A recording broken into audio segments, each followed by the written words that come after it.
परिवार। हर रात की तरह आज भी मैं देर रात घर पहुंचा। हमेशा से कोई भी गलत आदत ना होने के कारण कॉलोनी में कोई भी मुझे देर रात आने पर गलत नज़रों से नहीं देखता था। मैं हमेशा इस बात को लेकर गर्व करता था कि लोग अपने बच्चों को मेरी उपलब्धियां का उदाहरण देकर अच्छा पढ़ने लिखने की सलाह देते हैं। खैर, यही सब सोचते हुए मैंने अपनी चाबी से घर का दरवाज़ा खोला। हालांकि मुझे पता था कि जब तक मैं घर नहीं पहुंचता तब तक दीप्ति को नींद नहीं आती थी। पर मैं अपने 5 साल के बेटे चिंटू को नींद से नहीं जगाना चाहता था। दरवाजे की हल्की सी आहट पाकर दीप्ति हमेशा की तरह कमरे से बाहर आई। तब तक मैं मुंह हाथ धोने बाथरूम की तरफ जा चुका था और हमेशा की तरह दीप्ति खाना गर्म करने किचन में चली गई। हर रोज़ ऐसा ही होता था। सुबह घर से निकलने के बाद हमारी मुलाकात रात को खाने पर ही होती थी।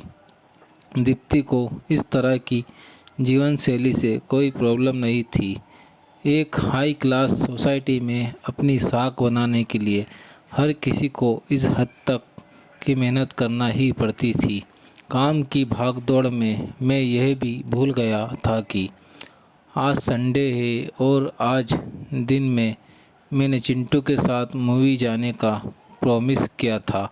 लेकिन आज तो मुझे क्लाइंट मीटिंग के लिए ऑफिस जाना था।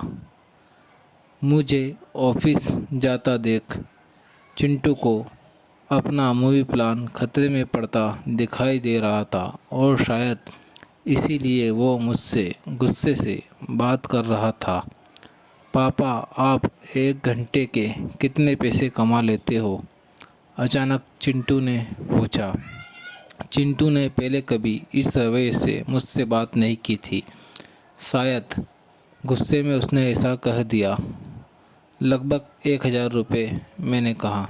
क्या आप मुझे 500 रुपये उधार दे सकते हो? चिंटू ने कहा। लेकिन तुम्हें पैसे क्यों चाहिए? मैंने थोड़ा गंभीर होते हुए पूछा। मुझे चाहिए, चिंटू ने बनावटी मुंह बनाते हुए कहा। खैर, मैंने चिंटू को 500 रुपये दे दिए। चिंटू उठा और अंदर से अपनी गुल्लक ले आया।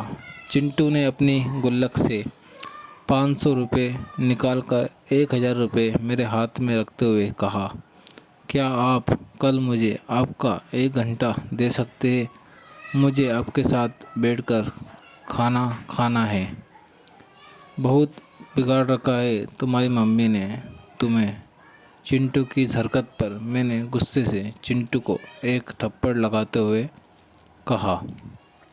आज ऑफिस जाते हुए मेरे मन में बस यही सोच रहा था कि इस भागदौड़ भरी ज़िंदगी में क्या सब कुछ खरीदा जा सकता है। हालांकि मैं भी तो चिंटू को यही सिखा रहा था। कहानी का तर्क यही है कि परिवार के लिए पैसा कमाने की चाह में हम परिवार को समय देना ही भूल जाते हैं। ज़िंदगी में सबके बीच में तालमेल बिठाकर चलना ही समझदारी है।